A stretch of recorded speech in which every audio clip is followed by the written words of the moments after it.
கர்த்தர் உன்னை தினமும் தேடி வர என்ற தலைப்பில் நாம் அதிகமாக தியானித்து வருகிறோம். ஒவ்வொரு நாளும் நம் தேவன் நமக்கு வெளிச்சமாகவும் அவர் நமக்கு மகிமையாகவும் எல்லாம் இருக்கிற நம் தேவன் நம்மோடு கூட இருந்து அவர் நம்மை வழிநடத்தி கொண்டு இருக்கிறார். ஆகையால் அந்த தேவனை நாம் ஒவ்வொரு நாளும் அறிந்து கொண்டே இருக்கணும். நம்முடைய வாழ்க்கையில் அதுதான் ரொம்ப முக்கியம். அவரை நாம் தேட தேட தேட அவருடைய வார்த்தைகளை நாம் கவனிக்க, அவருடைய வார்த்தைக்கு நேராக நாம் போவோம். சில நிமிடங்கள், சில மணி நேரங்கள் சிலவங்க சில நிமிடங்கள் கேட்குறாங்க. சில பேர்கள் அதில் ஒரே லயத்திருந்த மணிக்கணக்கில் கேட்க ஆரம்பிங்க. திரும்ப திரும்ப திரும்ப திரும்ப கேட்டு தேவனுடைய பிரசனம், தேவனுடைய ஆவி அவர்களுடைய உள்ளத்திலே ஒட்டி கொடுக்கும். எத்தனை பிரச்சனைகள் வந்தாலும் சரிதான், அந்த மனம் வேறு எங்கேயும் சாயாது. எப்படி அந்த வார்த்தையானது என்ன செய்கிறதுனா தேவனுக்கு விரோதமாக பேச ஆரம்பிக்காது. அதுக்குத்தான் நான் உங்களுக்கு ஒவ்வொரு நாளும் கற்றுக் கொடுக்கிறேன். ஒவ்வொரு நாளும் இதை ஏன் கற்றுக் கொடுக்கிறேன்னா, கர்த்தர் உன்னை தினமும் தேடி வந்து அவருடைய வார்த்தை கொடுக்கிறார் பாருங்க. கர்த்தரே உனக்கு நித்திய வெளிச்சமாக இருப்பார், உன் துக்க நாட்களிலே முடிந்து போகும். பாருங்க, அவர் நான் சொன்னோம்ல, உங்களுக்கு துக்க நாளில் முடிஞ்சு போகிறோம். அவர் தான் உங்களுக்கு வெளிச்சமாக இருக்கிறார். எத்தனை சூழ்நிலை வந்தாலும் சரிதான், மனுஷனுடைய வாழ்க்கையில் சூழ்நிலைகள் வந்துக்கிட்டே இருக்கும்.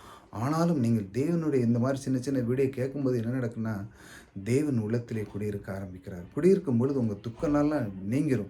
எப்படி நீங்கள் தேவனை தினமும் தேடுகிறீங்க, கர்த்தரை உன்னை தினமும் தேடி வரேன்ற தலைப்பில் நீங்கள் கேட்டுகிட்டே இருக்கீங்க. கேட்க கேட்க கேட்க உங்களுடைய உள்ளம் என்ன செய்யுதுன்னா அதிலோடு லயத்து இருக்குது. அதில் நீங்கள் எந்த சூழ்நிலை அதெல்லாம் ஒன்றும் இல்லைப்பா, கர்த்தர் கூட இருக்கிறாரு.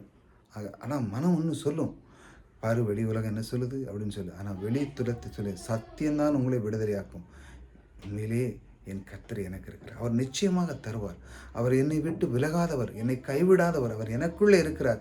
எத்தனை சூழ்நிலை இருந்தாலும் எனக்கு அவர் செய்வார் என்று நீங்கள் முழுமையாக விசுவாசிக்கும் பொழுது அவருடைய வெளிச்சம், அவருடைய முகத்தினுடைய பிரகாசமான ஒளி உங்கள் மேல் எப்பொழுதும் வீசும். இதைத்தான் தேவன் உங்களுக்கு தேடி வந்து கற்றுக் கொடுக்குறாருங்க.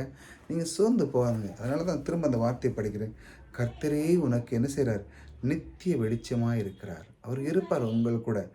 உன் துக்க நாட்கள் முடிந்து போகும். கர்த்தர் சொல்றார், உன் துக்க நாட்கள் எல்லாம் முடிந்து போகும் என்று சொல்கிறார். ஆக நீங்கள் சோர்ந்து போவதில்லை. கர்த்தர் உங்களோடு கூட இருக்கிறார். ஆக ஒவ்வொரு நாளும் அவர் உங்களை தேடி வந்த அந்த தேவன் உங்களை கைவிட மாட்டார். சோர்ந்து போகாதீர்கள். அவர் உங்கள் கூடவே இருந்து துக்க நாட்களெல்லாம் நீக்கி அவர் உங்களுக்குள் வெளிச்சமாக இருப்பார். கர்த்தர் உங்களோடு கூட இருக்கிறார். கர்த்தர் உங்களை ஆசீர்வதிப்பார்.